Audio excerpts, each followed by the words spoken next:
mga sir, natapos na po natin yung motor ni Pops. From Laguna po ito, no? Sniper 155.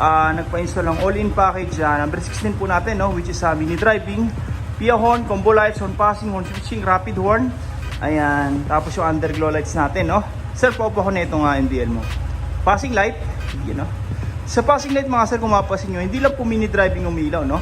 Yan po yung difference natin ng gawa natin sa iba, no? Mostly dito sa iba, MDL lang po yung nagpa-passing, no? Pero dito, sumasabay po yung headlight.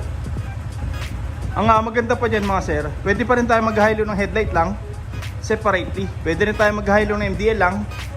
Yan, ang hindi sumasabay yung headlight. Pero pag nag-passing, automatic, sabay po lahat. Ang purpose natin dyan mga sir, kaya pinagsabay natin, no? Para in case na nag-high tayo ng mini driving, pagka sa iba po mga sir, mawawala na to ng passing, no? Pero dito, may headlight pa rin po magpa-passing. For example, headlight naman yung naka-high, meron namang MDL na papalit for passing. Yan po yung combo lights natin. Pag naka-on po lahat, may passing pa rin. Okay, pag naka-off naman lahat, may passing pa rin. Hindi tayo mawawala ng passing light. Ayan. Tapos sa busina, sa stock horn, kung mapapansin nyo, wala po umilaw, no? Para in case magpa-register tayo, wala po tayong magiging violation. Okay? Wala rin pong rapid dyan mga sir, yung stock horn, para safety po tayo sa pagre-registro, no? Sir, pa-activate naman ng loud horn. Sa loud horn, kung mapapansin nyo, doon na pumilaw yung MDL plus headlight. Isa pa nga sir. Okay, kagaya po yan na passing kanina, no? May option pa tayo mga sir. Pwede natin gawing rapid horn yan. Long press lang po natin yung horn switch, yung busina natin, magsusunod-sunod na po yan. Sir, pauna MDL, pahay ng headlight, check natin kung may horn passing pa rin, no? Meron pa rin po yan. Rapid horn. Okay, pag naka-off lahat, automatic, sabay po ulit yan. Okay, check natin yung mga switch, no? Na kinabit natin. Dito mga sir, ito po yung underglow. May switch po yan. Pwede nating patayin sabay-sabay ng kung sakaling hindi gagamitin, no? Ayan, tapos, ito naman po yung stock horn, loud horn, rapid horn, yan, no? Passing light, ito po yung maganda rito mga sir. May separated switch po sila. Ayan, para sa combo lights. Kung mapasin yung mga sir, sere natin, no? Maliwanag na maliwanag, pero yung MDL, kitang-kita na po. Lalo po ito sa dilim mga sir. Subok na po natin yan, no? Mas malakas pa po yan sa mga 60 watts to 80 watts sa MDL. High and low, separately. Yung switch, no? Ganon din dito.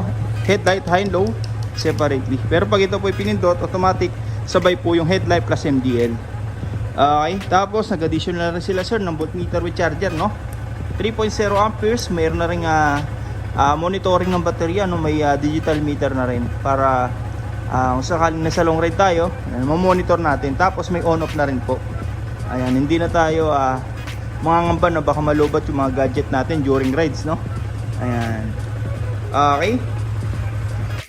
A few moments ago. Alright, Sniper 155 from taga-san po kayo sir?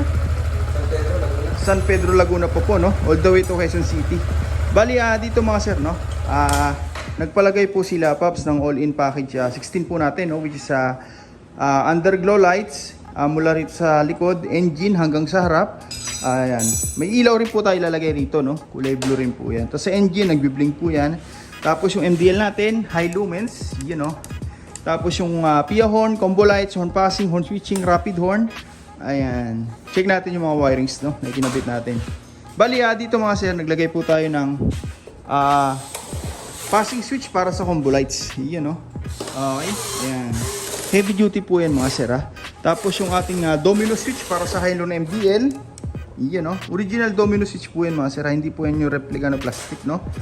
Tapos yung ating PIA horn, stock to loud, ito po yan. Stock horn, loud horn, rapid horn, long press lang po, no? Yan, no? Lahat po ng nabanggit natin na switch mga sir, sama-sama po sa isang harness. Yan po, no?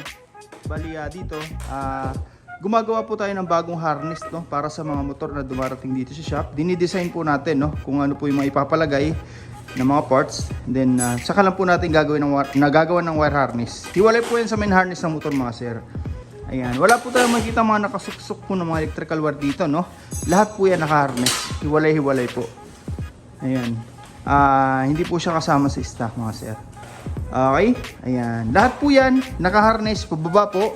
Tapos umikot dito sa ating PIA horn. Okay, original po ito mga sir. Hindi po ito yung class A, no? Legit po yan.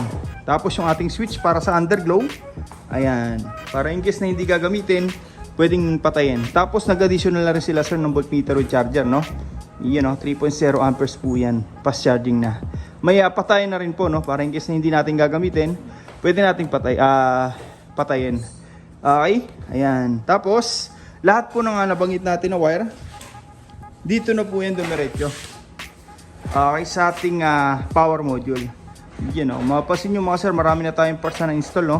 Pero wala tayong makikita mga wirings na naka-expose. Lahat po yan mga sir, kung ano yung gawa ng manufacturer, ginagaya po natin. Para malinis, walang pansit-pansit.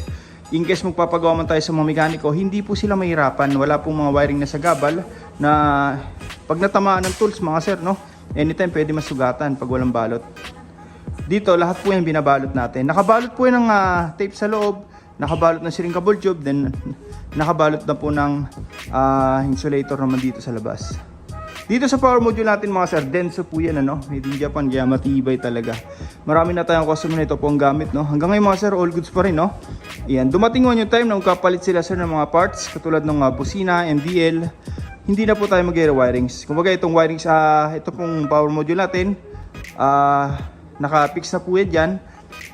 Plug and play na lang po ng yung mga parts na mga bagong ikakabit, no? Kahit anong brand po ng mini driving, ng busina, applicable po yan dito sa power module natin. Wala na tayong makikita mga kung anong relay po dito, no?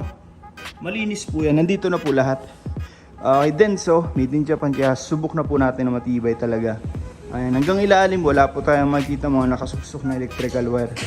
Tapos, maganda pa dyan, nakahinang po lahat ng mga duktungan para walang lubak sa wirings, no? Ibig sabihin na yung current, hindi po siya pigil. Kumbaga sa busina, talagang pwersado ang tunog. Sa mini driving, ganun din po, malakas. Dahil po yan sa nakahinang, no? Hindi po pigil yung power. Ayan. Tsaka yan, hindi tayo magkakaroon ng fluctuation mga sir. Malubak man yung motor sir, matagtag man. Dahil nakahinang, hindi po tayo magkakaroon ng loose contact. Ayan. Ngayon, ikakabit na lang natin yung mga parts, mga pairings, no? Tapos testing na natin. Okay? Sa mga gusto pong pagawa, punta lang po kayo dito sa shop. First come, first serve po tayo. Maraming salamat po.